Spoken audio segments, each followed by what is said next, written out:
locator. Oh, I see. Are you ready? It's your story. Okay. I'm just here. Todd Basaraba. Am I too far back? No, you're good. Okay. How you doing? Excellent. We're going. It's an amazing day. Yeah, no kidding. I've swam already. You swam already today? I walked 2 miles on the beach. Oh, nice. It's a huge tide out there. I Yeah. had the entire beach to myself this morning. That's nice. It That's is. nice. It's my favorite part of the day. Yeah. Down there at 7:25. Beauty. Yeah, 2 hours all by myself. Yeah. So usually I'm recording this podcast from my house, either my office or my outside deck, but today I am on holidays. Woo! So I'm planning on doing a few episodes while I'm here. So Laurel and Hardy? Pardon me? Laurel and Hardy? Yeah, something like that. So that's why we're talking about the beach. Because I'm on holidays. I'm holidaying at your house, right? And where are you? Places undisclosed. Oh, okay. Oh, good to know. Good thing I didn't wear my shirt. Yeah. I just have to turn the camera there so I can make sure we're in the frame. Oh, yeah, looking good. This is a very raw kind of a podcast. Like, I don't really edit out anything. I won't edit that little bit out. Huh. I just keep it natural and free-flowing. Okay. So, you could tell people where we are if you want to, but I don't want anyone else to come. No. I'm being selfish. But Well, you might want people to come. We're on a little island. Yeah. 7 hours north of Vancouver. Yeah. 7 hours north of Victoria. Yes, either or. And we are a tiny little island, half mile wide, 5 miles long. Yeah. It That's 8 is white kilometers. sandy beaches Mhm. and the warmest water north of central Mexico. Really? So if you want to figure out where we are, you'll have to look it up. But Is it the warmest water? Because I know places like Parksville and Gabriola and stuff have Yep. really warm water too. they do. Yeah. But we are slightly different in that the tide when it comes in is over the hot white sand, Yeah. whereas Parksville is coming in over the mud. Over the gray sand. Yeah. So it gives us a few extra degrees of temperature. Yeah. The water is pretty warm. It's pretty And nice. we are 2 miles south of the exact halfway point of Vancouver Island. When the Oh. water comes in from the Pacific, it actually flows around Vancouver Island. So the water From the south and the north and just kind of collides here. That's right. Ah. And the water we swim in today is the same water we're going to swim in tomorrow and the next day. So don't pee in and the next day. water. Don't pee in the pool. That's right. I don't swim in your toilet. It's not going to flush away very easily. No. So the water just It is stays nice. The right water here. is nice, definitely. We have very little current, and the water just heats up and heats up. It was 23.7 degrees the other day. Should be about there again today. Yeah, So. it's not bad. Yeah. It's not bad. Definitely beautiful. nice in this area, Sunshine Coast area-ish, if you want to go swimming It in is. the ocean. It's a lot of fun. Yeah, it's pretty nice. So we have to go back further than that because you're a Calgarian, right? Were you born out there? I was born and raised in Calgary. Yeah. Spent my whole life there. Mm-hmm. Other than now, I spend about 6 months a year here on the island. Yeah. And This is still kind of work like in your Calgary. second job now. Sort It of? is. Second kind of pleasurable job. Yeah. Yeah. Most of my guests are the same guests year after year, summer after summer. Some of them coming multiple times a year. Mm-hmm. So the guests become friends. I get pictures of their kids throughout the year. I hear from the kids throughout the year. Yeah, that's nice. So you're building relationships with your customers, basically. It's all about that. And then they become friends. Yeah. Yeah. They kind of just walk in and out of the house. It's a lot of fun. Nice. It's a nice. joy to be here. It's a joy to spend, to help them host their holidays with their family. Most of them are here with family and kids, and Yeah. it's quite a bit of fun. Kind Yeah. of like your family. Yeah. Yeah. I guess. Yeah. So this island here is a beach island because there's not a lot else Not a lot else to do. to do. Yeah. It's about It's a place- swimming, beaching, relaxing. kayaking, Yeah. paddleboarding. Fishing. Sort Lots of fishing. Yeah. Except if you go with you. Yeah, apparently. Yeah, if you have a boat. If you want to catch fish, It's don't, the big don't salmon hire run Todd. going Yeah, on, yeah. so there's lots of fish out there. Yeah. Apparently we didn't find them, but No. What are you gonna do? do? Yeah. we had whales yesterday. We had Humpback, humpbacks yeah. yesterday. We had orcas the day before. Mm-hmm. So yeah, it's a nice spot. Lots to see and do. But really it's about people coming here and hanging on the beach with their family, doing nothing. Yeah. Building a sandcastle is the big event of the day. Yeah. What a lot of people don't realize about this area from the San Juan Islands in North Washington State up to Desolation Sound is probably the best boating water in the world. It's spectacular. It's the best boating water. I guess east coast of Vancouver Island, between here and the mainland, all the way up, is unbelievable. So on a normal non-COVID year, we would have several hundred yachts a day pass by us heading for Desolation Sound. Yeah. Of all shapes and sizes. It's big if it has a helicopter. It's really big if it has an extra landing pad for me to come with my helicopter onto your boat. Yeah. Those are the big boats. Yeah. Usually European at that point. Yeah.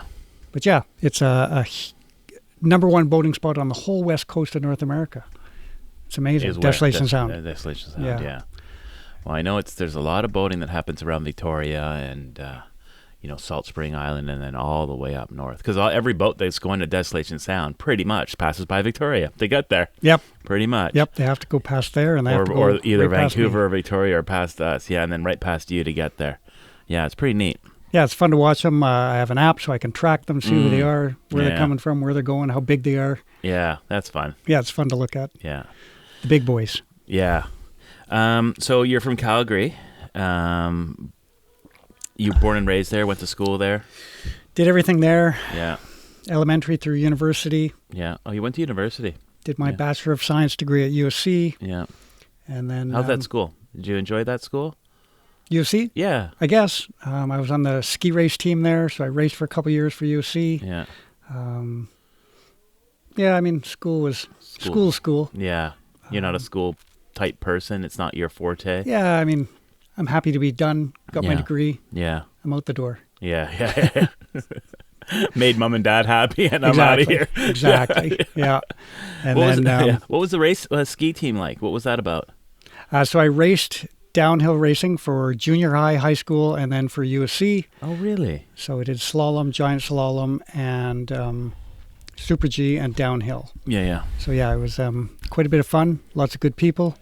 That's neat. That's a lot of time commitment. You would never think that school would have a ski team, but I guess when school didn't. Well, USC did. University. Oh yeah, university. Yep, they all do. So we would race against University of Edmonton, Lethbridge, some of the smaller colleges, that kind of thing. And some of the schools in the U.S. If they came up, yep, absolutely, big races. Yeah. So yeah, a lot of fun. It just allowed me to continue my race career a little bit longer. Right. Were you racing as a kid, like on your own? I was with Ski Meisters, so I raced junior high school with them. But that's not through the school. That's like a separate organization. Yeah, a club. Yeah, so that's a race team. Yeah, so no different than club volleyball, or soccer or whatever. Yeah, basketball. Yeah. So it was the only sport I really could do at that time because it was 3 nights a week of dryland training and 2 days a week of on the hill. 5 days, 5 nights a week. 5 nights a week. And then if it was a downhill, we'd take a week off school to be on the hill 7 days in a row. Wow. So, yeah. So I guess you got okay after a while. I can get down the hill. Yeah, I guess so. Yeah, no problem getting down the hill. And you guys would ski where? So Banff, so Sunshine, Lake Louise, Norquay. Yeah. Our home training hill was Fortress Mountain. These are all the Rockies. Yeah. All in the Rockies. Yeah. Nikiska wasn't built yet. Nikiska was built for the 88 Olympics, but I was already done racing by then. Yeah. So yeah. That's so I still cool. love to ski, taught my girls. They'll come skiing with me. My dad skied till he was 89. Yeah. So yeah, did some helicopter skiing over the years. Quite a bit of fun. Yeah. So it's really been a big part of your been a passion. Yeah. Love to do it. It's tough to do now because the girls are older and we're involved in other sports, and right. I can't afford them to get hurt skiing. So oh yeah, too much money tied up in volleyball and basketball. Yeah. So yeah, you got to protect your investment now. Exactly. Yeah, it's all about protecting the investment. It's a lot of money, those sports. Yeah. But yeah, so now I coach volleyball. Oh yeah. I've been coaching volleyball when my girls started in grade 5. I started coaching, and then they let me. When Tori made the first team in grade 7. You've been coaching a while now. Yeah, Tori was grade 5, years? and now she's third year university. Just finished, so whatever the numbers add up to. It's a lot, yeah. Yeah. So they let me coach when Tori got on to the junior high team. I didn't know a lot, but I knew more than the math teacher or whoever was teaching, so they let me help. And then eventually I just took over, and I spent 3, 6, 7 years coaching at junior high, and then the girls got into high school, and now we've started a whole new club, so we have 10 teams last year, and this year we'll have 13 teams of fairly elite volleyball players, so quite a bit of fun. So those are all players basically from the Calgary area? Yes. Yeah. Airdrie, Cochrane. Oh, yeah. Anywhere within a 1 hour vicinity. Right. So, yeah. Right. So this year I'll have U18 girls, so they're all grade 12, and right now the team is being chosen. We've been working on that for a couple of weeks already, and technically we can't start playing until school volleyball is done, which is the second week in November, and then I'll have those girls from November through till the end of May will be nationals, and someplace in there we'll make a trip to the States, maybe to Vegas or Phoenix, and do a big trip. Be about 5,000 athletes at a tournament like that. They'll have 120 courts set up in one gymnasium. Yeah, big gym. Big convention center. 120 courts in one gym. 120 courts in one gym. As far as you can see in any direction is volleyball courts. Wow. That must be quite the experience, eh? Quite a bit of fun. The girls were a little overwhelmed. Yeah. I mean, Calgary's not a small town, but that's next level craziness. And there were several Calgary teams there, and they actually did very well. So we can hold our own down there. I mean, the U.S., of course, has 350 million people to choose from. We have 35 million, so it's a little different. But in Calgary, volleyball is a huge sport for females. So, yeah, it's a lot of fun. And I get to hang with my daughter. Yeah, which is great. Good bonus. And their friends. Yeah. Keep an eye on everybody. Exactly. So next week we have about half my team coming, and we'll do some beach volleyball training for a week. They're coming here? They're coming here. Oh, and you're playing beach volleyball. Exactly. Yeah, I saw the net set up down below there on the I'll beach. have 4 coaches here and about 6, 7, 8 girls. Oh, wow. So, yeah, oh, wow. We'll have a good time. Oh, yeah, that'll be fun. It's going to be girls against the coaches. Yeah. And some parents, so we'll see if we can hold our own. Yeah. So Calgary School, University in Calgary. Yeah, and then I spent my whole career working in Calgary. Yeah, what did you do? What were some of the jobs you did? Well, I got into sales right out of university. Yeah. And what were you selling? I was in menswear for about a year, and then I got into the audio-video game. I was buying so much equipment for people that they offered me a job. Company was called Crazy Crazies. Oh, yeah, Crazy Crazy, sure. You were buying so much equipment for people. What do you mean? So people would say, "Hi, we need to get a new TV." You know, the Olympics like are coming. Friends of yours? Yep, friends, family. And so because they didn't know any better, they kind of knew you were into the I was tech into stuff. the game, yeah. So I'd go out, buy their TV, bring it, drop it off. Right. Yeah. So I got in with Crazy Crazies, and I spent 2.5 years with them. Selling audio and visual and traveled VCRs Alberta. back in the day.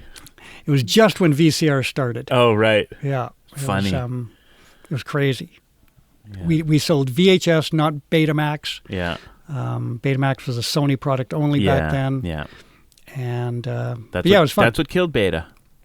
Exactly. Because it was Supply just and demand. Sony. It was a better product. Yeah. Better product. Better picture. Yeah. But just Sony was too selfish. They needed to let everyone.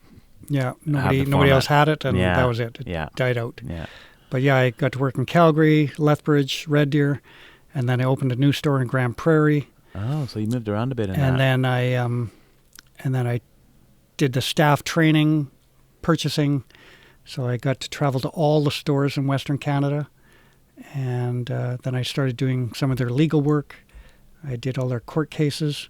What? Yeah. Well, I left Crazy Crazies, went to Visions Electronics. Oh, yeah. And spent 5 years with them. And are they still Canadian owned? Visions? They are, 100%. Yeah, that's a good store. Yeah. That's where I shop if I can. Yeah. Yeah. Yeah, no, they've outlasted some of the other companies. It's Canadian owned. It's actually a Calgary company. And it was a lot of fun. Yeah. You remember A&B Sound? You had one. You must have had them up there, too. We had one in Calgary. One. It was A&B was kind of a Vancouver, BC store. Oh, okay. But they did expand to Calgary, put in a huge store, and it only lasted maybe a year. Oh, no, really? Maybe a year. It was beautiful. I know the big one down in Victoria was a big thing. It was a big deal. Boxing Day sale at A&B Sound, go get some music or something. Yeah, no, it was extremely It's very popular out here. Yeah. But it I guess it didn't have the name recognition in Calgary. Oh, okay. They were right downtown, so they had a huge market during the day. People walking Stephen Avenue Mall could come in and buy a CD or a DVD. Right. But a little awkward to buy a 32-inch tube TV in the day. Yeah, and haul it to your car 4 blocks away. Yeah, or more. Or more, yeah. And downtown was pretty quiet in the evening, so they didn't have a huge, 5 o'clock on was dead. Oh, right. So it was a great idea, probably in a bad location, and didn't last. Yeah. Well, eventually, I guess they're gone now. Yeah, they're gone. Yeah. Future Shop's gone. They were a big competitor for a while. They were gone. Yeah, they're gone. I'm glad Visions has managed to stick it out. Yeah, and doing very well. It seems like it, yeah. It's crazy. Great. They have some great products, like some great brands. They got some very good lines. Yeah. And I still know a bunch of the staff. Oh, nice. So, yeah, That's I cool. keep in contact with them. Yeah.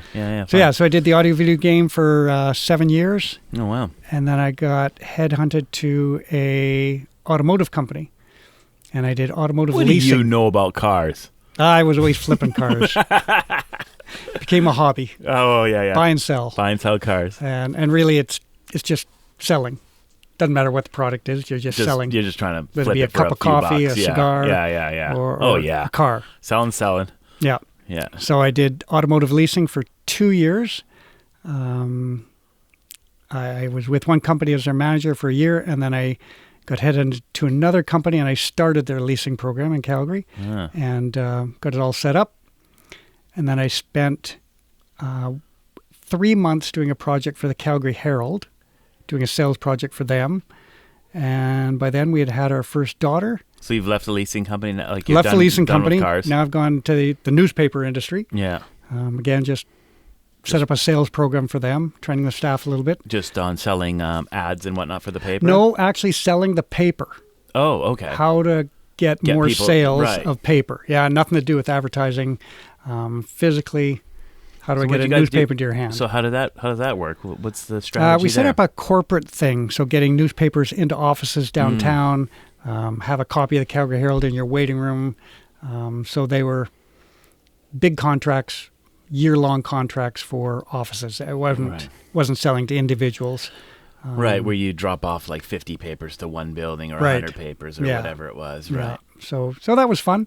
And then we had our first child. You weren't there very long? Nope, 3 months. That was the contract. Oh, I see. Just a contract basis. Yep. Yeah. And that was...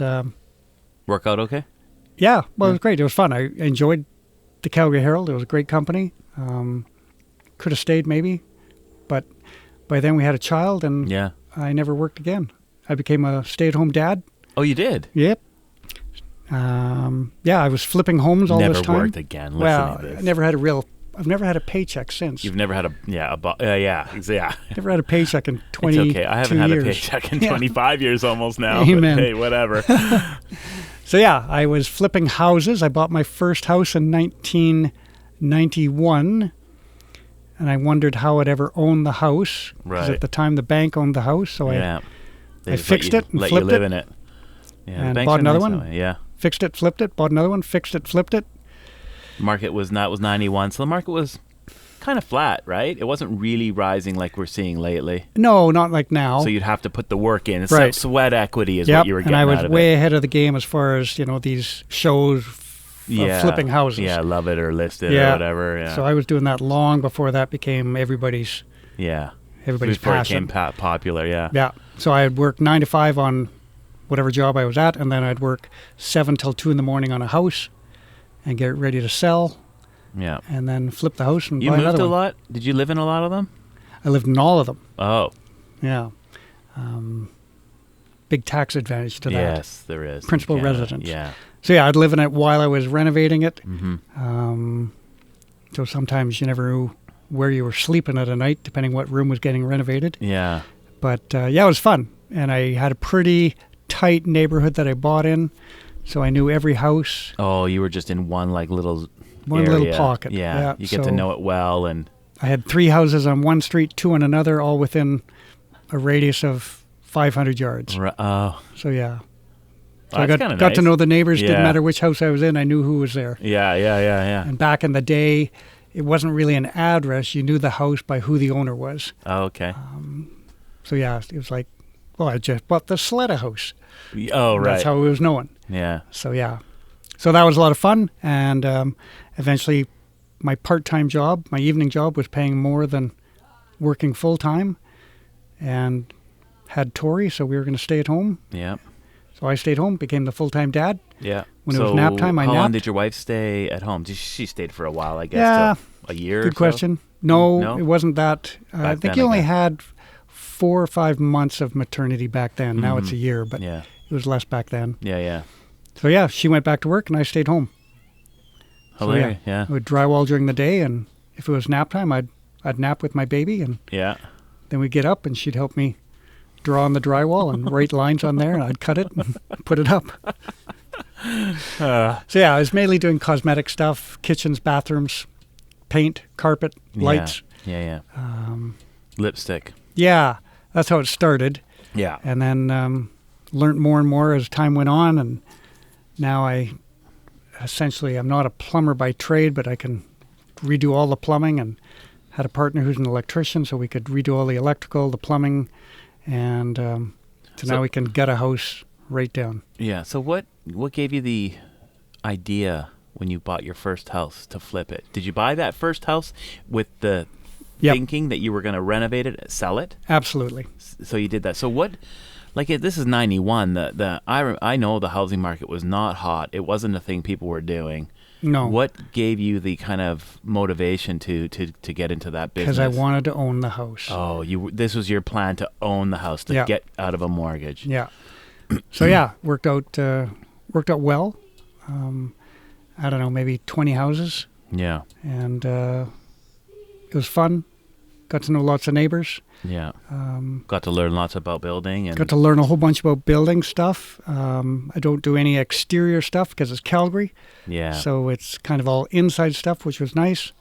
And then I had a buddy who had a window company, so if I needed to replace windows, that would be about the extent of my exterior work, is putting in new double or triple pane windows. If there was any exterior work to do, you just farm that out to somebody? And I tried to buy houses that did not need exterior work. Right. So most of the houses I bought were single-owner houses. They had been there for 20, 30 years, perhaps. They needed a good They had done some exterior stuff. Yeah. Some of the houses were brand new, as built inside. Yeah. Maybe didn't have any kids, so it was just a couple in there, and it was right out of a magazine from 30 years ago. Right. Nice neighborhood, big trees, close to schools, all levels of schools, right by USC. Well, you want to buy location, right by the Foothills Hospital. Yeah. So the market was professional. It's 20 minutes to downtown. If they were a medical person, they could still go home if they were on call, because if you live within a certain geographical region, you can go home while you're on duty. Right. So that was my market, and I sold lots of houses to doctors, surgeons, that kind of thing. Right. So yeah, it's good to know. You had to know your market. Yeah, good to know your market. You're buying in the right location and renovating to a certain clientele. Yeah. Yeah. And that clientele was always available. Oh yeah. It's not their first house. It's maybe their second or third house. Now they've got kids. Do we really want our kid on the bus for an hour each direction? Or, they could walk 10 houses to the school. Yeah. So that was my market, and worked out very well. Yeah. So that's good. Yeah. Are you still doing that kind of stuff now? I'm still doing renovations for people. Okay, you're not flipping anymore. I haven't flipped for a while. Haven't had enough time to do a flip. So I renovate for people, only people I know, word of mouth only. And so you don't necessarily know them, but you know them through a friend or through another client, or most of them I actually know. Okay. And know well. Oh, okay. So could be friends of our kids. Well, yeah, I guess between volleyball and church and school, and you know a lot of people. Pretty big spectrum of friends. Yeah. And I try and only do houses in my neighborhood, like in Northwest Calgary. Just cuts down on travel time. Allows me to come and go, to go coach volleyball. Right. So it's. Are you working? Do you have any projects going right now while you're out here? No. No. I don't work summers. Do you try and wrap everything before you come out? Right. The clients know I leave by middle of May. Yeah. And I'm not back till middle of October. So I'll do one project for November, December, and then do another project in the spring, and then come back to the island. Right. That's pretty sweet. It's a good gig. No kidding. How's the wife feel about that? No comment? Yeah. The key to a successful marriage is being apart. Yeah. Oh, great advice. Yeah. All you kids out there, remember this. It's too late for me, but save yourself. Yeah, don't get married. Yeah. It's tricky at times. Yeah, sure. Got to have an understanding wife. And Zoom calls work great, or FaceTime, so that works nice now. And my kids spend quite a bit of time out here. They both worked at the store or the restaurant here. Yeah. And now it's all about bringing their friends out here. So I'm about to be inundated by a whole bunch of 16 and 17-year-old girls. Yeah. So, that'll be fun. Yeah. Quite a bit of fun. Cool. And the family will be here for 3 weeks, and then they'll head back, and I'll be here till Thanksgiving. And it's time to wrap up and head home for volleyball season. Yeah. So what advice would you have for anyone that is thinking of getting into for lack of a better term, this would be like an Airbnb or a VRBO, but you do it full time. This is kind of like that, right? Yeah. Is this a style that you're doing? Yeah, I get a few Airbnb bookings. Yeah, but it's basically that clients. style of booking, right? Yeah. You're booking short term, a few days to a few weeks. Most of my guests are here anywhere from 3 days to 3 weeks. Yeah. It's my longest stay. Yeah.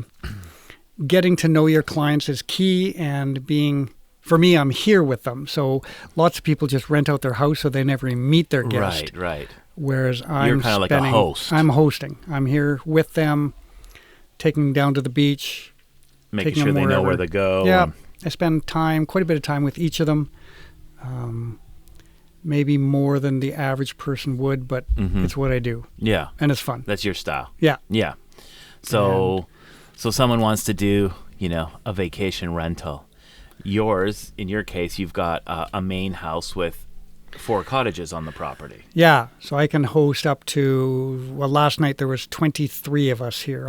Because we're staying with you in the main house, But there was 16 guests outside in the cottages, so it's fun. I'm getting more and more family reunions, so they've taken all 4 suites, and I've got grandpa and grandma, the kids, and then the grandkids. And more and more of that because they want to be here together. It's someplace safe to go. It's someplace where they can play on the beach together. Mm-hmm. And it's close to Vancouver, Victoria, so it's easy to get to. Yeah. And especially with COVID, it's safe. such it's a small, safe place it's to come. Isolated. Yeah. So would you say someone wants to get into this business that you're in right now? Would you suggest it as... What would you say? Is it something you're going to make a lot of money at, or is it just more of a lifestyle thing? It's not a get-rich scheme, that's for sure. You're not getting rich quick, no. Are you? Yeah. It is a lifestyle choice. It could supplement somebody's income, but at the same time, if you're giving up your house to go someplace else, it's costing you money at the same time. Right. So it's not bad if you're going to go to Europe for a month and you're going to rent out your house and Airbnb. It might help pay for your trip. But, I'm here 6 months. Mm-hmm. So there are some expenses, but it's just a lot of fun. Right. So you're doing more lifestyle. Yeah, absolutely. More for lifestyle. Yeah. Yeah, because I'm thinking, say for someone like myself, I work full-time plus. There's just no way. No. I can't leave my business. No. And try and come to right. So I can close my Gulf business. Islands. Right. Yeah. And I'm not gonna be able to make a living. No. I don't think. Yeah. I don't think so. No. But it'll put a smile on your face. Yeah. Yeah. There's not a lot of stress. Right. So yeah. So if it's busy, I can bring in cleaners. There's cleaners on island, so I can have them do that. If it's just 1 suite a day that's turning over, I'm happy to do it. Right. And allows me to check on the suite and see what needs to be fixed or repaired. But yeah, I try and be on the beach first thing in the morning, deal with guests during the day, and then I've got usually from 4 o'clock on, it's Your time? Yeah, time to hang with you. Yeah. Go kayaking, go fishing. Yeah. Do whatever I want. Right. So yeah. So that's nice. It's a To sweet be able lifestyle. to do that all summer. Yep. And Yeah. what a summer it's been. Yeah. It's been hot this year Hot and and sunny. sunny and well, that's pretty much west coast of British Columbia in the summer. It's pretty Yeah. but this year's been this has been exceptionally good. unusual. Yeah, it's been exceptionally good. I mean, normally we can count on from July 15th onward having a spectacular summer, but Yeah. we are already 7 weeks into a spectacular yes. summer. I don't think it's rained a single day on us in Victoria. I can't remember it raining in the last No. 6-7 weeks. We've had 1 millimeter of rain in 7 weeks. We could use some. Yeah, we could use a It's dry. good rainstorm to come through. Yeah. Yeah. Yeah. So yeah, That's cool. otherwise I'm going to have to put on my fire department hat and start dealing with fires on Right, island. because you're part of the volunteer fire Yeah. department too. Yeah. Well, this is a very small island with no infrastructure, no paved roads, no electricity. We are off grid 100%. Right. So you have everyone here has wells, septic fields, and homemade power. Right. So either solar, generator, or both. Right. So I have a large solar system feeding into batteries, and then the batteries I can run the electricity for the house and the cottages. Mm-hmm. So yeah, it And works. then a works gas well, or and then a diesel gas- gas generator. I've got gas, Yeah. so if I need to, I can fire it up. If I've got, like I say, there's It's full. 23 Yeah, last so you night, gotta- so I've got 20 iPhones being charged. I'll have 10 iPads here. There's probably 3 computers Yeah. being charged. Yeah. So You don't yeah, think they take a lot of power, but eventually. if there's enough numbers, Yeah. they do. Everybody's coming home from the beach at the same time, wanting to plug in their devices to charge again. Everybody wants to shower at the same time, so now I'm running water pumps. So yeah, you can go through a fair amount of battery power, but we've had it's not so like- much sunshine. Yeah, it's been great. Yeah, it's not like when you've got an off the grid house and there's 4 or 5 people living in it. If you've got 20 plus people, Yeah. that's a lot of resources. That's a lot of everything. Yeah, it's a little bit different than everybody else. I got 8 bedrooms, 7 bathrooms, 5 kitchens. Yeah. I've got 2 septic systems, Yeah. 1 solar system, and 2 backup generators. Oh gosh. Yeah, you need to have some redundancy when you're hosting a lot of guests. You can't You do, because you can't run out of power. They don't care. we can't run out of anything is the problem. Yeah. Power is the least of my issues. You run out of toilet paper, you got an issue. Yeah. And there's no store on the island. Well, there is now, but Well, yeah, but- it's you run out of toilet paper at 2 a.m. or whatever. It's still awkward. So yeah, I have a full Costco store down in my basement, and I'm Yeah. stocked with everything. Yeah. I got backup toilet seats. I've got backup faucets. I've got backup shower heads. Just everything. I've got pretty much everything, so I can be self-sufficient throughout the summer. And not have to leave island or get supplies brought in if, Right. if you can avoid it. Yeah. Yeah, yeah. So yeah, if there's something to fix, I can probably do it. It's probably here. And I can hopefully fix it myself. And food, getting food here is sometimes tricky. We can get food delivered from Powell, but because I know my guests so well, most of my guests do my shopping and bring it with them. Yeah. So when Yeah, somebody's we coming, always try I and text bring them a some list. extra food for you, Yep. Here's what I need. I need corn on the cob, I need milk, and I need Yeah. whatever. Some So yeah, the bread guests or- are happy to bring it, and it just allows me not to leave all summer. Yeah. It's kind of nice. Pretty Yeah. sweet. It's great. Town day is a lot of work. I bet. Leaving the island, getting your car, Getting to over, town, getting down there, loading shopping all everything day. up, Yeah, putting it's it hot. into totes. Yeah. You got to wear shoes. You got to wear a shirt. It's Oh gosh, terrible. I know. know. I made you put on a shirt for I the know. podcast. Yeah. You'll be thankful for that. I didn't want to get censored. No. Yeah. YouTube would censor me for adult content. Yeah. Oh boy. Yeah, the South Beach is a clothing optional beach. So Yeah. It's all good. not clothing optional enough though. I'm just yeah, I'm not commenting. exactly. It's a family show. Yeah, exactly. Well, not really. Oh, okay, good. We'll keep it clean today, though. All right. Usually it gets kind of bad depending on my guest. But you're a nice, respectable guy. I appreciate that's me. that. Yeah, 100%. It's a family show. 100%. It's a family place. Exactly. Yeah, exactly. yeah. I know you did a bunch of work with the church too, back in the day. So yeah, I grew up at Christian Missionary Alliance Church in Calgary, and then Christian Mission Alliance. Christian and Missionary Alliance. Missionary. Okay. So that's the denomination. My home church is Foothills Alliance in Calgary. Yeah. I've been there since birth, so I've been there long 50 plus years. I'm quite involved in the youth department. I spent 2 summers overseas on mission trips. Oh wow. I spent a summer in the Philippines building a church and a parsonage. In the I didn't know you went to the Philippines. Yeah. Sweet. 1980, and then 1981 I went to New Guinea and I built a jungle airstrip for Mission Aviation Fellowship, and that was a fascinating place to be for 7 weeks. At the time, it was the most primitive place on earth. New Guinea. Still fairly backwards, I understand, compared to what we would consider. Yeah. But it was great, fascinating. The neighboring tribe were cannibals, headhunters. Really? They walked around with spears, bows and arrows, no clothes. How close were they to you? 3/4 of a mile. Yeah. So we'd see them every day. They'd come over, check out what we were doing. Did they know what you were doing? I'm going to say no, because there was a complete language barrier. Right. When I was there were 750 known dialects in New Guinea, Papua New Guinea. So if you walked from here to a block away... Different dialect altogether. The only communication they really had was tribal drums. So they could drum a message and you could hear the messages going around all night.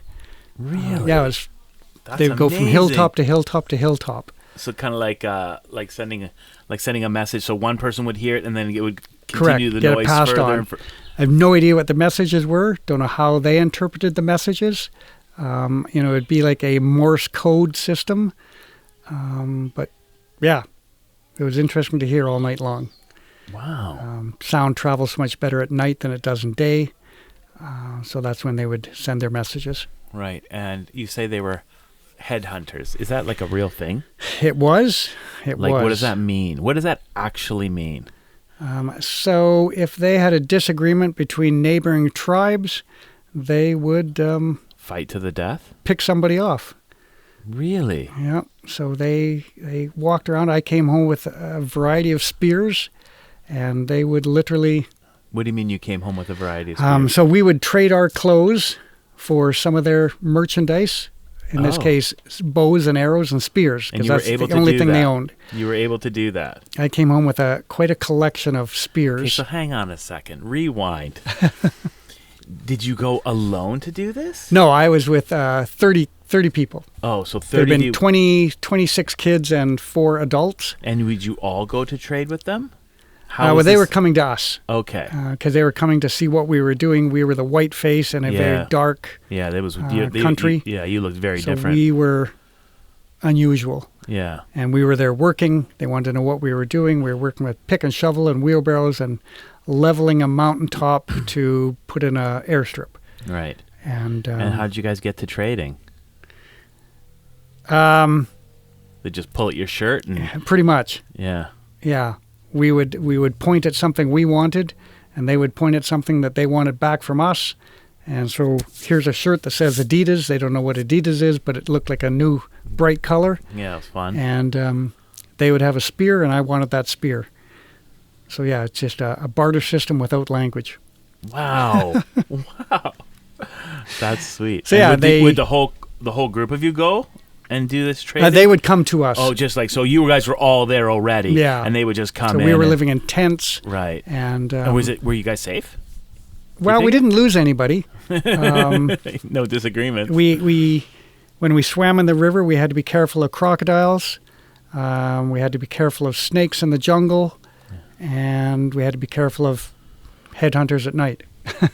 Wow. So yeah, it was a lot of things could have gone wrong. Yeah. But it didn't. Good. We had a great summer. Had a lot of fun. That was 1981, and I'm still in contact with several of those kids that we went together. Were they cannibalistic? Would they, or you have no evidence of that, or do you? Only from what we were told. We didn't witness anything, but that was the known thing in the area. Right, that they ate other people. Yes. Crazy. Yeah. Crazy. Crazy to us. Yeah. Yeah, I mean, if it's what you're used to. It's how life went back then. Yeah. So, yeah. Had to be careful where you walked for them and us. Right. So, yeah, that was a long time ago, but it was fun. It was great to see that part of the world, and gave me a bug for traveling, and I've seen quite a number of countries since then, and like to take my girls traveling. And yeah. You got sick while you were there. What happened?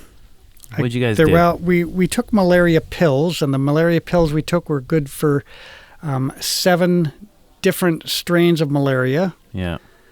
And there were probably 15 known strains of malaria at the time in New Guinea, plus whatever was unknown. And malaria is a blood disease, and it usually makes you sick within 7 days maximum. And we came home at the end of August, and it was Christmas dinner when I got sick. So it was 4 months later, almost 5 months later.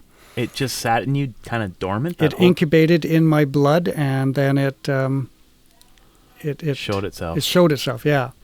So my symptoms were a 6-hour seizure. I had 3 hours of extremely hot temperature to the point where I had no motor control. And the first night, I sat down to dinner. By the time we filled our plates with dinner, I couldn't actually pick up my fork. So they helped me upstairs, and I went for a tub. And 20 minutes later, my mom came to check on me, and she saved my life because I was just about to drown in the bathtub. Oh, gosh. I had no motor control. I couldn't get out. I couldn't call for help. And she saved my life. Anyways, and then I had 3 hours of... just that. I know. Yeah, it was strange. 3 hours later, then I went into a hot temperature, sweating badly. And 6 hours later, from the start to finish, I was good. And then I ate Christmas dinner at 11 o'clock at night. What do you mean? It was all good. Didn't know what happened. I was good the next day, and at 6 o'clock, it started again. The exact same symptoms. Went through the exact same 5 to 6 hour seizure. Day 3, we went to the doctor saying, "Hi, here's what's happened the last couple days. Have no idea what's going on." And she sent me directly to the emergency department at the hospital, and we sat there for a couple hours, and at 10 to 6, I said, "Okay, I'm about to go into a seizure, so you have to decide whether you want me here in the waiting room or whether you're going to get me in a room, but you got 8 minutes to decide." So they rushed me upstairs, put me in a bed, and I had my seizure. And then the next day, they were waiting for the seizure, and I had every intern in Calgary at the hospital and the medical school there with notebooks waiting to see what happened. Oh, my gosh. Because at that time, malaria was really just a textbook disease, and I was going to be one of the first. Did they know at this time what you had? No, they didn't know what I had. They suspected. Oh, they suspected malaria. Based on the symptoms. The trouble was they couldn't figure out what strain I had. Right, okay. So they took notes and watched, and then day 2, they all came back and took more notes and watched, and more of them were there. And then I had a friend call my mom to talk to me, to say Merry Christmas and have a visit. And she said, "Well, Todd's in the hospital." And she goes, "Oh, that's interesting because there's somebody in the hospital in Phoenix and somebody in the hospital in Kansas. And we'd all been together in New Guinea, and they were in the hospital with similar symptoms. And same thing, the hospitals there didn't know what to do. So they ended up doing a conference call between the 3 hospitals, and here's what we tried, and here's what they tried, and here's what they tried. And eventually they found a solution. They found a drug that would work for the 3 of us. Yeah. And that was the end of the story. However, malaria is a blood disease, so I have malaria for life. I can't give blood, can't donate blood. And there's been several times over the past 40 years now that it's kind of I've known it's coming, and I've had to get out of the heat. It's a combination of heat and really high humidity that seems to do it. Right. So I haven't had an issue here. Yeah, you remember that time, though, that you got cold? Yes. Was that different? That was the beginning of it. Yeah. Yeah. So that was weird. You were just wiped. Like, you were out. Yeah. So it could have gone badly, but thankfully. Yeah, basically I've been since January of '82, I haven't had a full-blown malaria seizure. Right. Well, that's good. Yeah. It's still the number one killer in the world. Malaria. Really? Yep. That's why the Bill and Melinda Gates Foundation, that's their number one focus is malaria. It's the number one killer in the world. Interesting. And it's a mosquito. It's a mosquito-based, it's not prevalent, obviously, in North America really at all. Although as more and more people are traveling to unusual destinations, the number of cases increases in North America, but there's no transmission. So our mosquitoes don't carry malaria because it's only a specific type of mosquito, right? Yeah, and it's based on a certain altitude as well. Oh. So when I went to Africa, we had to take malaria pills below a certain elevation, but above a certain elevation, we didn't need to worry about it. Mosquitoes aren't present at that altitude. Oh, okay. So, yeah. Yeah. And you've, because you're quite an outdoorsman, right? You would say? Yeah, I'm a hiker, camper. Did that kind of get you started, or were you already doing like outdoorsy stuff? My parents were big outdoor people, camping all my life. Yeah. The church, we were taking boys out camping. Yeah. So yeah, I've been involved with camps all my life, and then started doing running the camps. Yeah. As a camp counselor, camp director. Just to rewind a second, where is Papua New Guinea on the map? Papua New Guinea is directly north of Australia. Directly so north. So just off the north part of the eastern tip. Those Indonesian islands there, is that kind of in that? Indonesia is further east from Papua New Guinea. Yeah. Papua New Guinea is half of an island. Is it that funny shaped? No, that is Indonesia. Oh, that is Indonesia. It's just north of Australia, just south of the equator. Okay. So smoking hot. Smoking hot, yeah. The temperature averaged 100 degrees to 108 every day. Humid or dry? 100% humidity every day. Jungle. Yep. Dense jungle, 200 to 250 foot canopy. Really? Yeah. Just like rainforest. Oh, basically. Absolutely. Yeah. Yeah, with 100% humidity every day. Oh, gosh. So you got up and you were sweating. You were sweating, and your clothes were wet all day. Every day. They just don't dry. Ugh. It was not pleasant that way, but... So perfect weather for you. I was 17 and you're traveling the world. What are you going to do? We left there and we stopped in Hawaii on the way home and almost froze to death. It was so cold in Hawaii, we thought. Yeah. The water was cold in Hawaii. The water temperature in New Guinea was, 80-some degrees when we were swimming. It was probably more than that.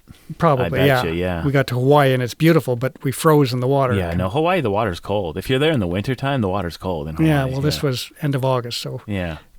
Not that bad. For Hawaii, it was beautiful, but for us, it's like, this is it was a bit of a shock. Yeah. So then we did Africa a couple years ago. Yes, you went on a big hike with your dad. Is that what you're talking about? My dad's bucket list was to climb Mount Kilimanjaro. Yeah.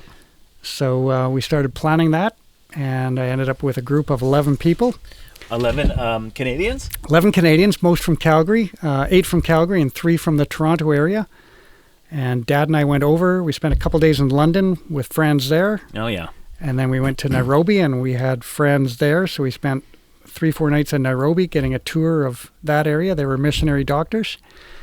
And then we ended up meeting our team in the town of Moshi, which is at the foot of Mount Kilimanjaro. Yeah. And then we spent 7 days climbing Kilimanjaro. So Kilimanjaro is the highest peak in Africa. Mm-hmm. It's the largest single mountain in the world. It's a single mountain? Single mountain, yeah. Right. So it's a volcano, but there's nothing else really around it. No attached mountains. Right. So it's slightly larger than the city of London, England, in circumference. We started hiking. And when you went to that town, you can see the mountain just there? Oh, it's right there, just right in front of us. Yeah. You can see it for forever. 100 miles away. Right. And it's snow-peaked. Mm-hmm. So you're in Africa, it's hot, and you can see snow ahead of you. So it's quite unusual. That is, yeah. So we climbed for 7 days. We started at an elevation of 6,000 feet. And that town's at 6,000 feet? Yeah, a little bit less. We drove from the town to the foot of the mountain. Oh, okay, yeah. Started climbing, and the summit of Kilimanjaro is 19,380 feet, which sounds high, but it's the exact same elevation as base camp of Everest. Yeah. So that's where they start. Yeah. Although most people climbing Everest, it would take them a month to get to that elevation as they're acclimatizing. So we... take a month to get to the top of Everest? Nope, to the base camp. Why so long? Because they're acclimatizing. Yeah, but you guys didn't need to? Well, we are trying. We had the advantage coming from Calgary. We live at 3,300 feet, so that helped. And then we had a few days in Nairobi to get used to climate there 6,000-ish feet after traveling. And then, elevation is what gets people climbing Kilimanjaro. 50% of the people climbing do not reach the summit. There's 50% less oxygen at the summit than there is at sea level. Oh, okay. And they have a death a week on the mountain. Even in Kilimanjaro? Just from altitude sickness. Jeez. People die in their sleep. Yeah.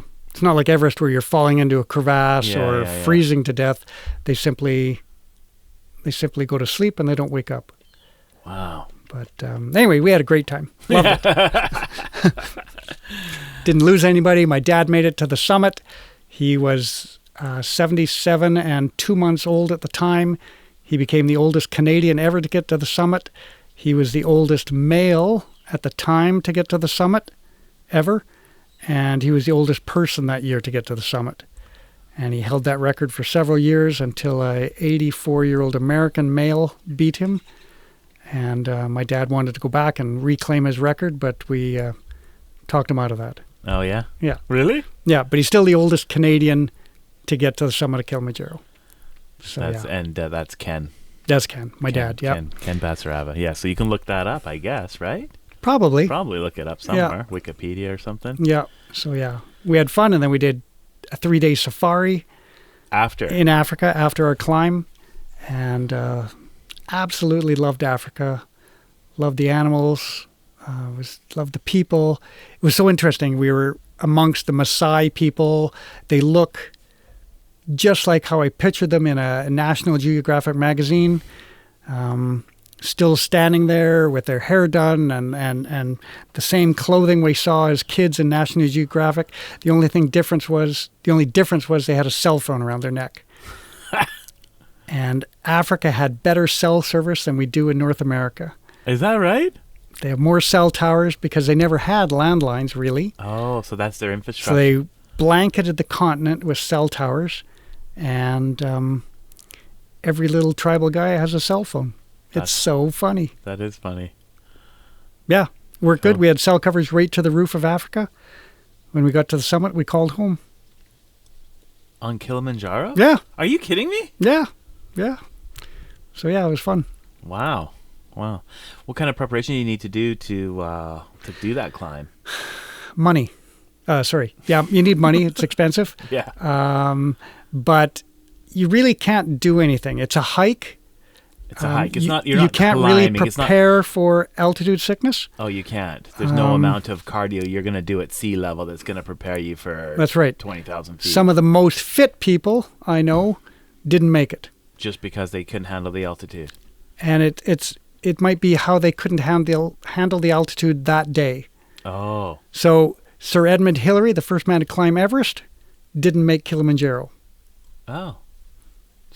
It's 10,000 feet less, but on the day he was climbing Kilimanjaro, his body reacted differently to altitude sickness, and he didn't make it. So it's a hit and miss. Rule of thumb is the percentage of women climbing have a higher success ratio of getting to the top than men do. They just have less tendency to get sick from the altitude? Well, a couple of things. Their body actually processes, I understand, oxygen slightly differently. Their body mass is different. And they actually do what the guides are telling you what to do and how to and they're more how to likely climb. listen. The women tend to be smarter and listen. Yeah, instead of ego-driven. Right. The men don't listen and they do other things and they fail. Right, right. But it's a hit and miss thing. Like I say, 50% of the people climbing don't make it. I remember once I was hiking in Utah, and we were up in the canyons, maybe around 9,000 feet, and I couldn't believe the difference because I lived my life at sea level. Right. And, 2 days later, you're in a car. Well, you're in a car, and 2 days later, you're at 9,000 feet. And I was like, it was like heavy on the lungs. Yes. Even just 9,000 feet. Right. There's way less oxygen coming in with each breath. Yeah. And your body's not happy about it. Yeah, exactly. So vice versa, when I leave Calgary and come here, it must be like the first couple days is exhausting because it's tiring. Oh.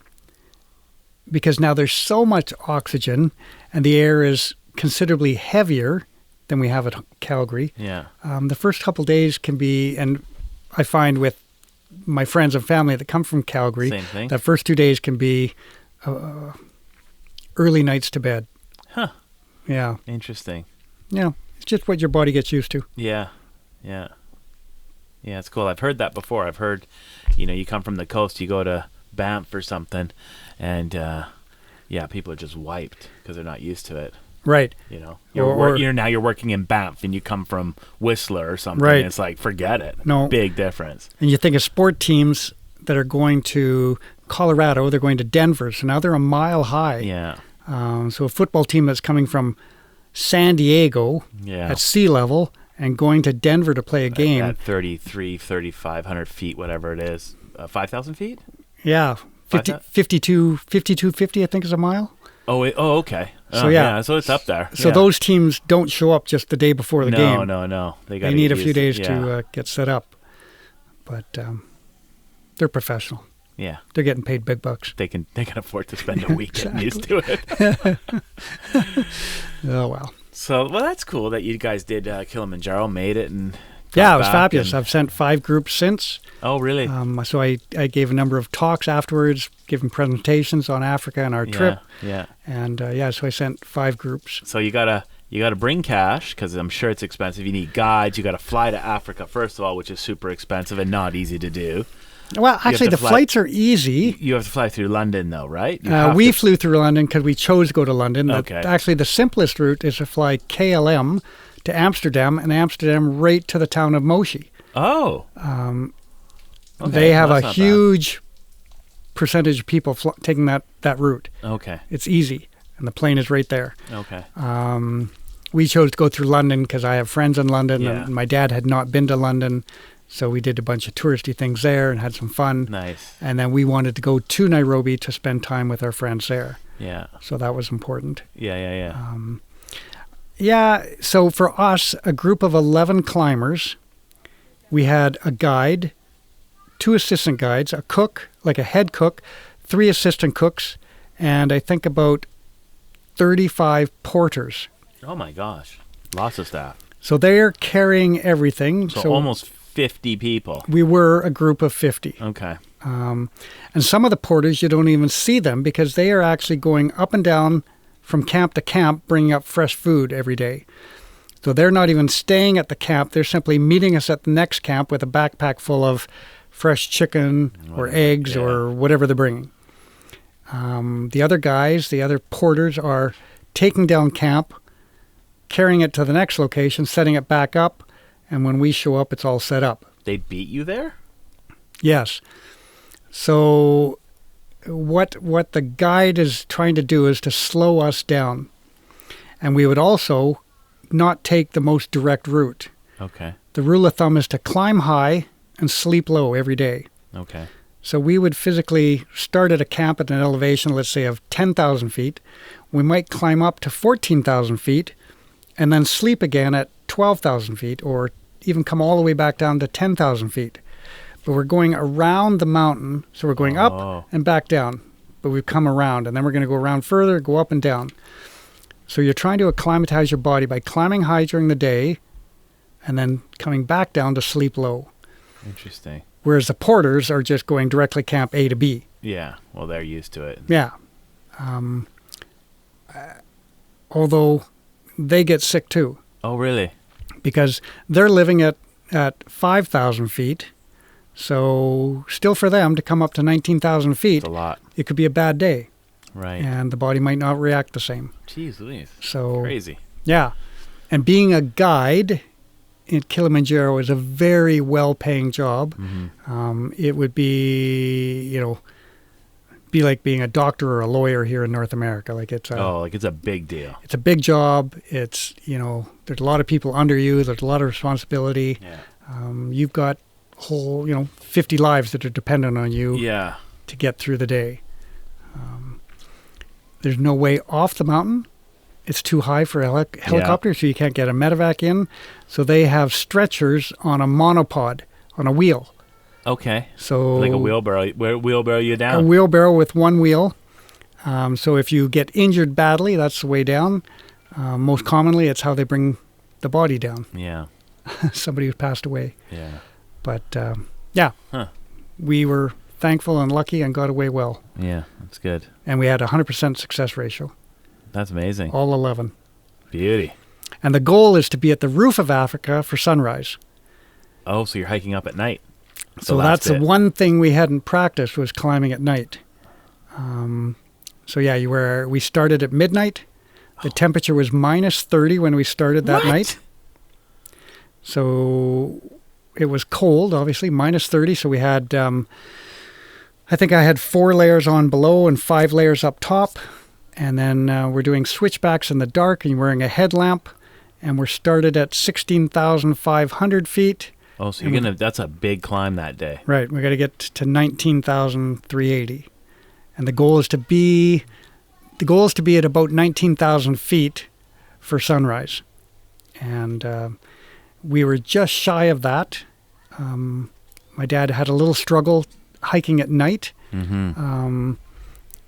And between the altitude, a little bit of altitude sickness and not being able to see properly, his world was kind of a little topsy-turvy. Yeah. Once the sun came up, he was great. We marched on, and we were at the summit probably about 8 o'clock versus 7 a.m. for sunrise. Okay. Still. And what was nice is by the time we got there, we had the summit to ourselves. Everyone else has gone. Everybody else came there, spent about 3-4 minutes. What? It was cold. Oh. Took their picture and started hiking down. We got up there, had the whole place to ourselves. The sun's bright, shining, it's warm, and we stayed probably half an hour.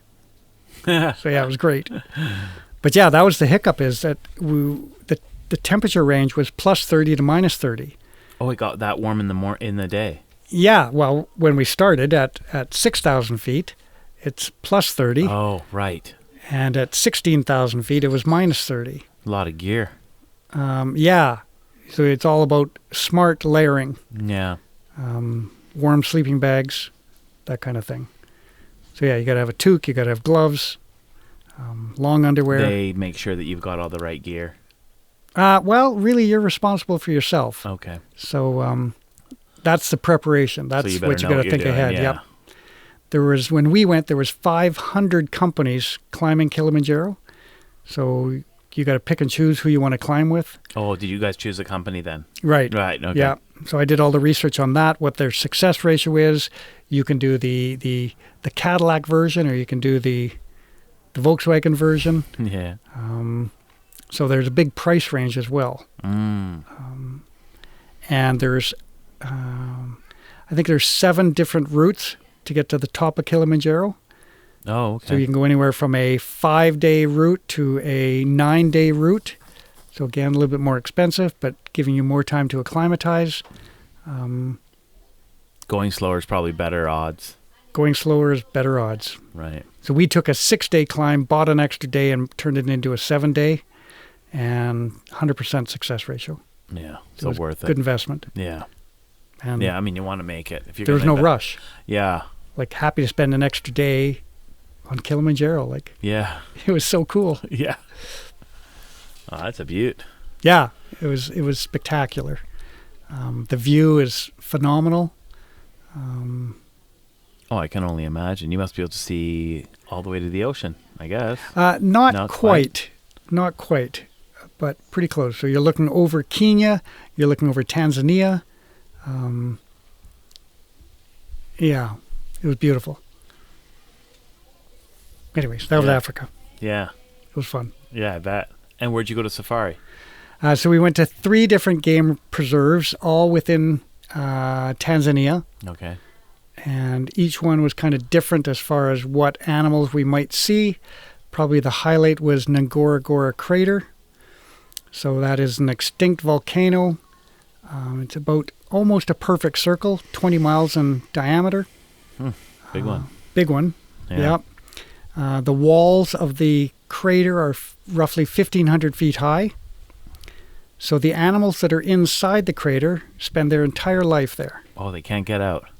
Not really. Not really. Interesting. And the animals that are outside really don't make it in. How the first animal get in there? Someone fall in?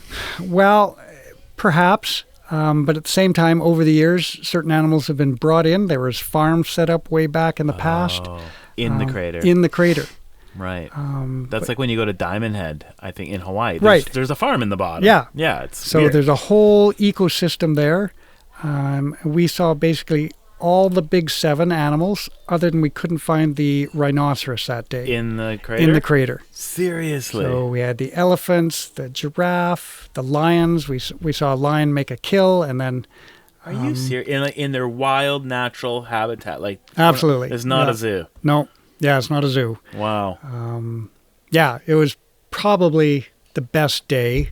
Oh, no kidding. Yeah, it was just... Everything's there. Everything's wild. Everything is untouched. Had a baboon steal my lunch. Oh. What do you do? Yeah.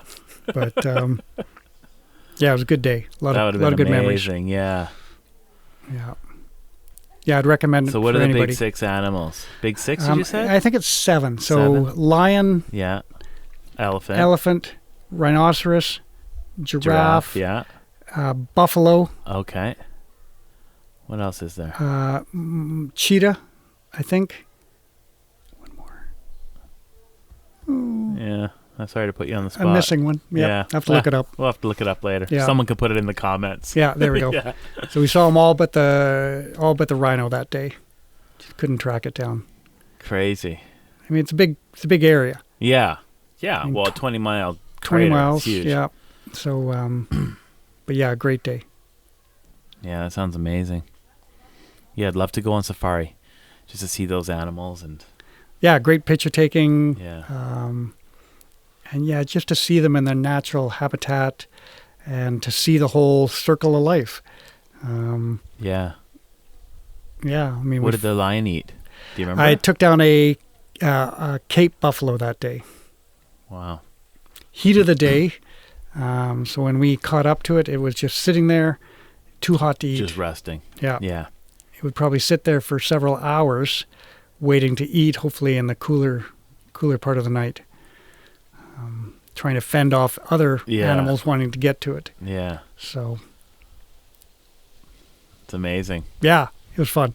Yeah, I bet. And to do it with my dad was really special. Yeah. Yeah, it's a nice memory to have. Yeah, absolutely. Doing the hike and then, yeah, London and. Yeah, London's great. Love London. Yeah, never been there. Oh my gosh. I know. So much history. Like I'm in the tobacco business, and that's where some of the oldest tobacco shops in the world are. Yes. Yeah. Yeah, it's pretty special place. I can hook you up with friends over there. Yeah. I'm in.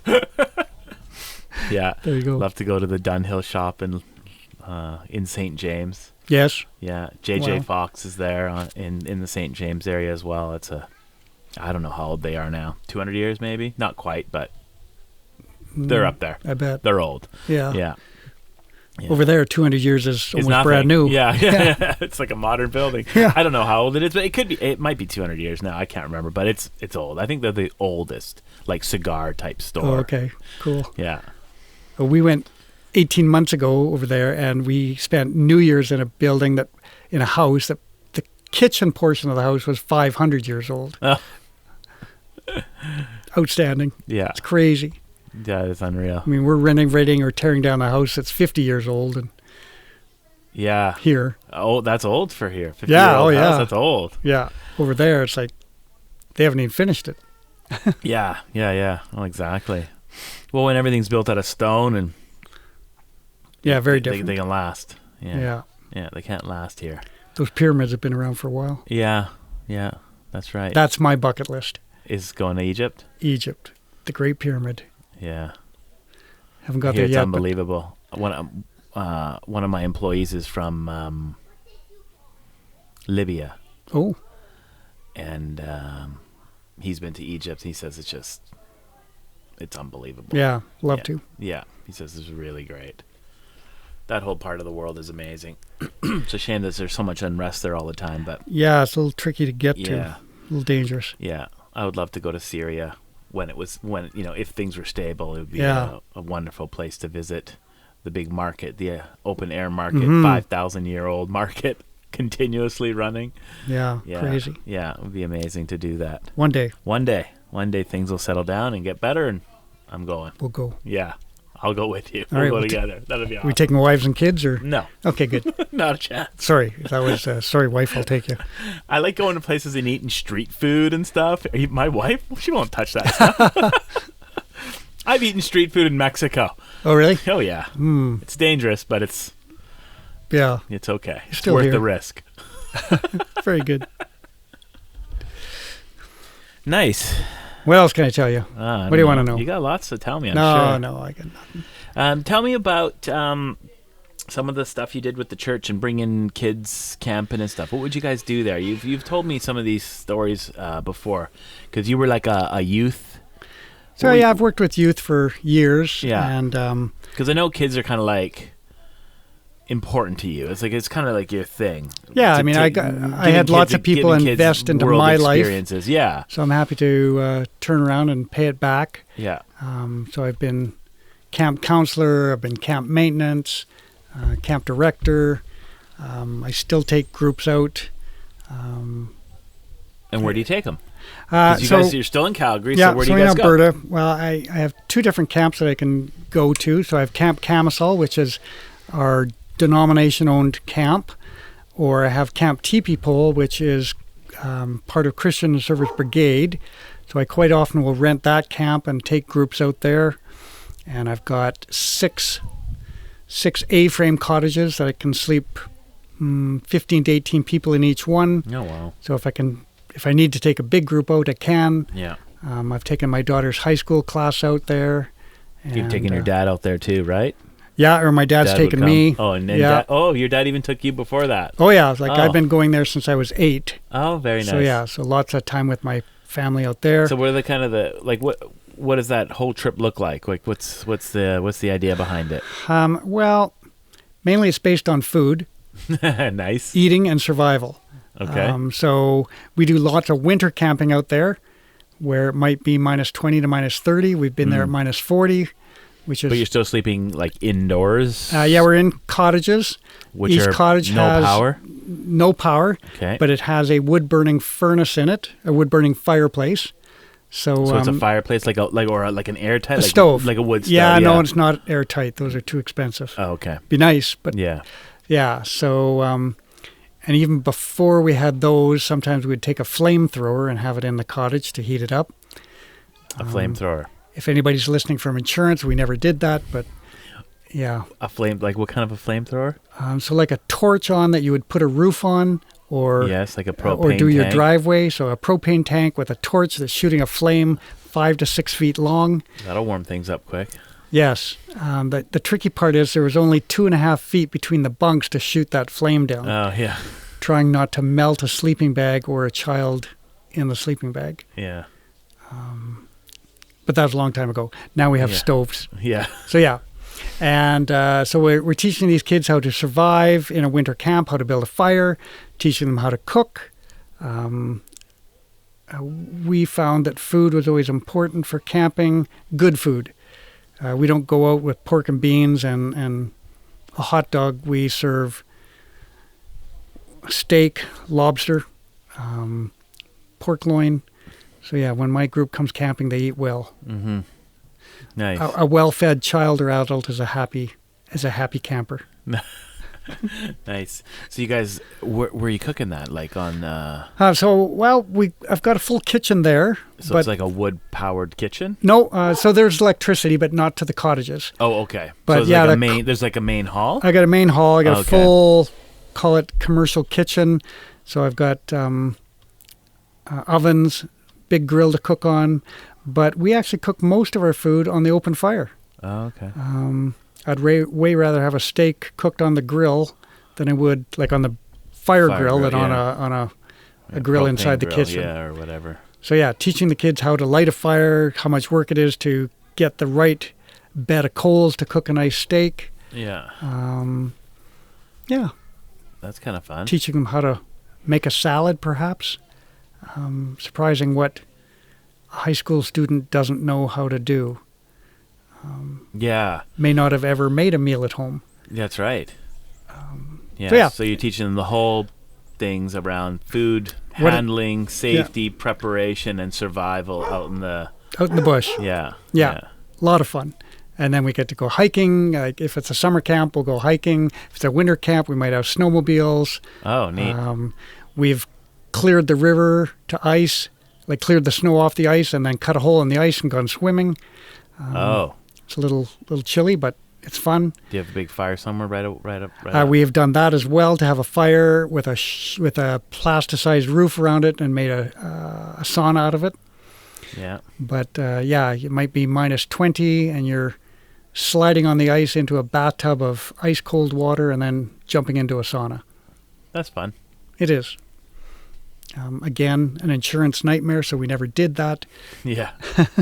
Yeah, right. And you got a bunch of other people's children. Yeah, in case anybody's watching. You're doing polar bear swimming. Oh, no one watches this show, so don't worry. Okay, we're safe. Yeah, we're safe. Right. I love camping. Love having kids out there to see their first impressions of doing something new that maybe they've never done. Yeah.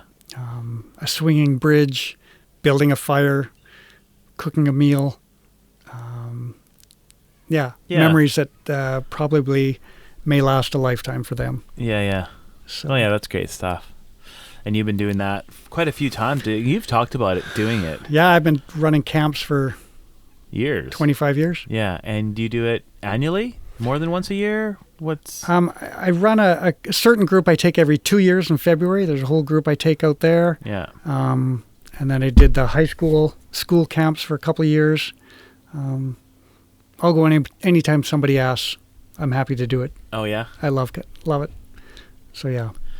Family camps, taking out groups.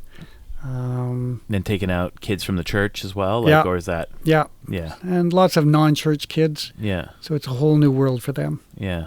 Quite a bit of fun. No, that's great. It's great to expose people to that kind of different... I don't know. When you grow up in a city and you're in the city all the time... Right. It's nice to experience that outdoor. Yeah, some of them have never done some of those activities. Yeah. Very eye-opening, something that we consider average, doing it all the time. To see somebody who's never done it really brings a smile to your face. Yeah. Yeah, that's nice. That's sweet. And do you bring both your girls up? You've done those? They've both been there lots of times, bringing friends. So yeah, they like to camp. That was the funniest thing though, because your youngest daughter, we picked her up in Calgary a couple of years ago and brought her to Victoria with us, right? And we slept in a tent that night. And she's like, I've been camping, but I've never slept in a tent. I'm like, you've never slept in a tent? I thought you guys were campers. And you're like, well, we sleep in cabins. I'm like, what? Yeah. The only tent they slept in is backyard. Yeah, everyone has their own definition of camping. Yes. Yeah, so for her, that was a whole new experience. Yeah. Because it was my two girls and her in one tent. A little tent. That was great. Yeah, they had a good time. Yeah, that was fun. Yeah, it's different when you got 20 girls in a cottage. Yes. And I'm like, girls, I've lit the fire. Don't put any more wood on it. It'll get too hot. And, of course, nobody listens. And, 1 a.m, there's a whole flock of girls that are piling out of their cottage because it's 100 degrees in there. Yeah. Well, yeah. It's like, I told you. Sleep well. Yeah. Open the door for a while, you'll be fine. Yeah, exactly. Yeah, too funny. So, what does a day for you on this island look like? Like, what are you doing? Tell me what happens. Like, I know people. It's hard to get to this island. Yeah, for one, it takes some effort. It takes effort. It's not like you're not driving here. Well, you're driving close, but it takes either one or two ferries and then a water taxi. Yeah. So yeah, it takes some pre-planning.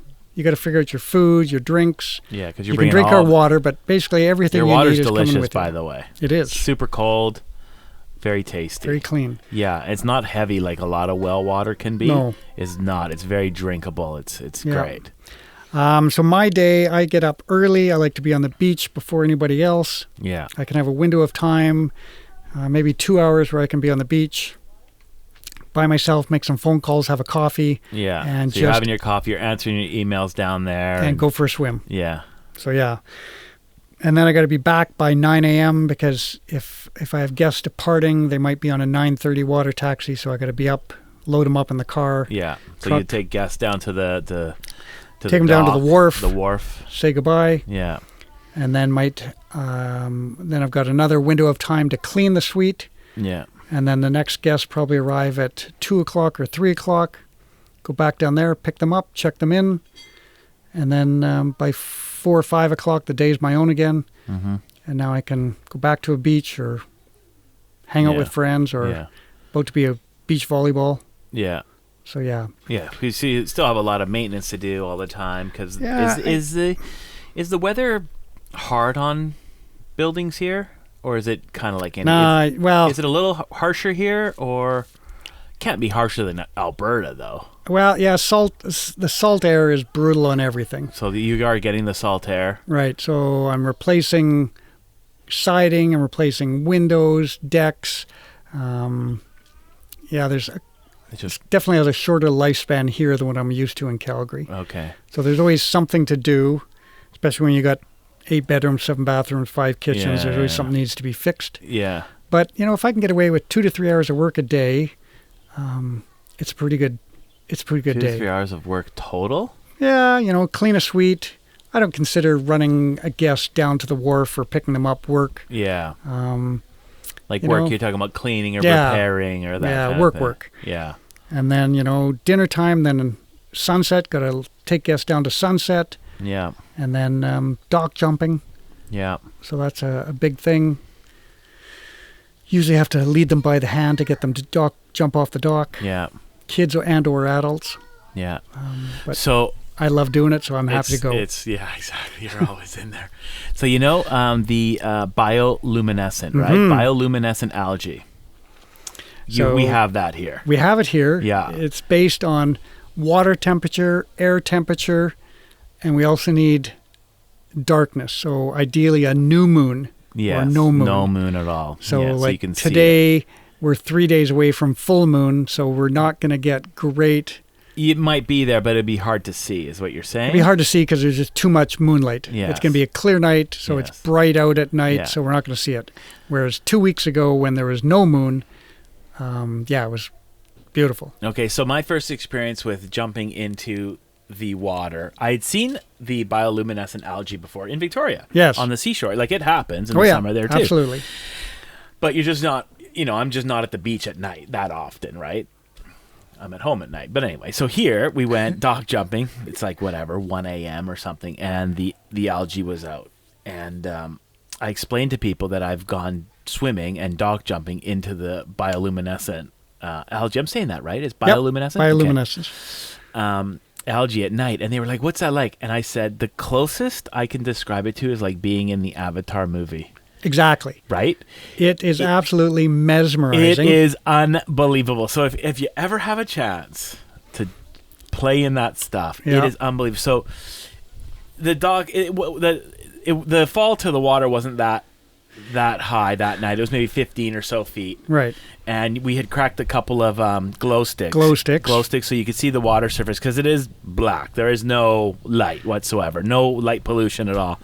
So crack a couple of light sticks and they're floating in the water so you can kind of see the surface of the water. And just even seeing light sticks floating on a complete dark pool where you can't. It's really weird. Just seeing them. It looks like they're suspended halfway through the air. You're jumping into a void. Yes. And it can be anywhere from about 12 feet to 32 feet. Yeah. So I think we were probably 15-ish feet when we jumped. Yeah. Anyway, you jump down into the water and open your eyes when you're underwater. And the water bursts into light. And the water is just color. There's it's kind of like it was kind of greeny. Yeah. When we jumped. Greeny and very sparkly. Very sparkly. It's like fireflies in the water. Yeah. So you can jump in. Splash around. And then when you lift your arm out of the water, the drips coming off are all glowing. Right. And then you can just rub your skin And the more you rub it, the more color comes the more you up. glow. So you're glowing. And I remember seeing the kids floating in the water, and they look like Tinkerbell. Yes, right? exactly. With stardust following them. It looked like stardust following them, and I just remember the water dripping off of us, and it was all glowing. It was just phenomenal. I absolutely thought it was the greatest thing ever, and I describe it to people. Yeah. And they can't believe it. I'm like, it was unbelievable. You've got to experience it. You have to. So, and I'll tell the guests about it, and if they've got kids, and they probably don't believe you when you're telling them. I'm like, okay, I'm knocking on your door at 2 a.m, and you're coming to the beach with me. If it's happening. Yeah. If it's right. So they do, and they come, and they jump, and they're blown away. The problem is to get them to come home is the problem. Yeah. It's an unbelievable, mesmerizing experience. Yeah. And some days at 2, 3 in the morning, there'll be 60, 70 people in the water jumping off the wharf. Yeah. More than there is at mid-afternoon. Yeah. It's unbelievable. Yeah. And all you can see is, like you say, the Tinkerbells out floating in the water. Yeah. You can't tell who's who. All you see is glowing stardust avatars out in the void. Comet tails. Yeah. Just from behind you. Yeah, We had a boat a couple years ago that was at the dock, and he came over late at night. I don't know what he was doing, but at midnight he pulled away from the wharf. And when he pulled away, he shot like a 60-foot. It looked like a jet, a fighter jet taking off with full afterburner. Oh, just the glowing. Just the swirl of the water from his propeller, and it lasted for 60, 70 feet as he left the wharf. What a thing to see. Yeah, because we don't get many boats at midnight coming to the wharf. No. It's not a wise decision. Yeah. But yeah, it was super cool. But yeah, to swim in that is a summer memory that it'll last. Nobody forgets. No, it's unbelievable. And I know it happens all over the world. You just have to Well, it doesn't. Not all over the world? Because you need the right water temperature and air temperature and the phase of the moon. Well, it happens all around here. Right. Yeah. Because not every place gets the water temperature we get. Right, I guess not. Yeah. So, it is very special. And on the nights it's happening, the email or the messages from cottage to cottage to let people know that it's there. Yeah. And people just get up. How many nights have we got this year already that has happened? Quite a few? Or? Yeah, quite a few. Like even back in May. Oh, early. Which was had those crazy. Warm days. Yeah. I guess you got to have I guess you need the right kind of conditions to get that algae blooming because it's an algae, I think, right? Generally, we need 3 hot days in a row and no moon. Yeah. So there's a few factors that have to work together, but in May, which I'd never seen before, you can see if there's a little bit of a wave breaking on the beach, it glows like a fluorescent light tube. Yes. So you can see from the cottage. I can see it's happening. If you Google it, you can see pictures online where the whole shoreline or the waves are. Yes. We don't have waves here, but you can see where the waves are breaking, and you can see the color in the white caps. Yeah, it's and just to really walk neat. in the water, splash. Yeah. Every footprint. Yeah. Behind you glows. Yeah, you don't need to jump if you don't like jumping. You can just go for a walk, get your feet wet, and it's there. It's pretty neat. But if you're with me, you're jumping. We jumped. We did it. We definitely have jumped. So that's what I do. It's a busy day.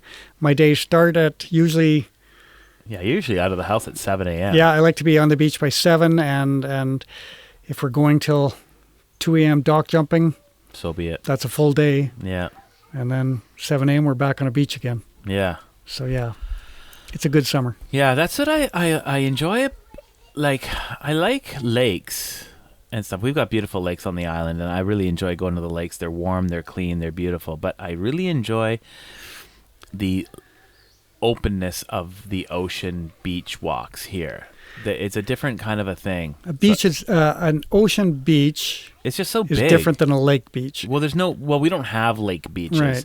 All the lakes that I go to are surrounded by houses. Right. Pretty much. All and there's not a shoreline that you can go for a long... No. I mean, we've got a few like that, but I like the big, open, long walks. Like, you can go for a 3-hour walk. Yeah, it's 10 miles if you want to go all the way around. Yeah, you can go for a longer walk than that, but you can go for a big, long walk, which I really do like. Yeah.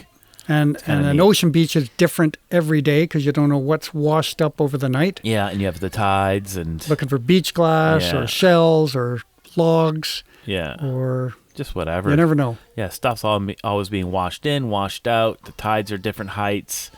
So you can always... it's different every day. I never get tired of it. Yeah, it's really neat. Yeah. So that's one benefit of an ocean beach versus the lake. And just the vastness of the ocean beaches that we have here. Yeah, we're pretty fortunate here in BC. Yeah. All beaches are government owned. Yeah, so you have full access to all waterfront. Yep, you can camp on any beach you want. Can you? Any beach. Is that a fact? It's all government owned. Different on a lakefront. Yes. The lakefront, the cottage owner would own to high tide, or not high tide, but to the watermark. Yeah. Whereas here, the government owns. Yeah. So the lake surface is federal here in provincial. I thought that the lake surface was federal. No. Oh, the ocean or the lake? Lake. Is it provincial? Because I know you can if the lake's big enough, I thought you could land a plane on it. And no one can stop you. Even if you own all the property around a lake, is privately owned, I believe that the surface of the water is not. Right, there's absolutely. Some weird, there's some rules. But I'm pretty sure it'd be provincial, not federal. Okay, yeah, sure. But yeah, here, the beach is provincially owned. Federally owned, you mean? No, provincially owned. Okay. The water is federally patrolled. Okay. So it's Government of Canada is search and rescue or Coast Guard, that kind of thing. Yeah. But the actual beach is province of British Columbia. Okay.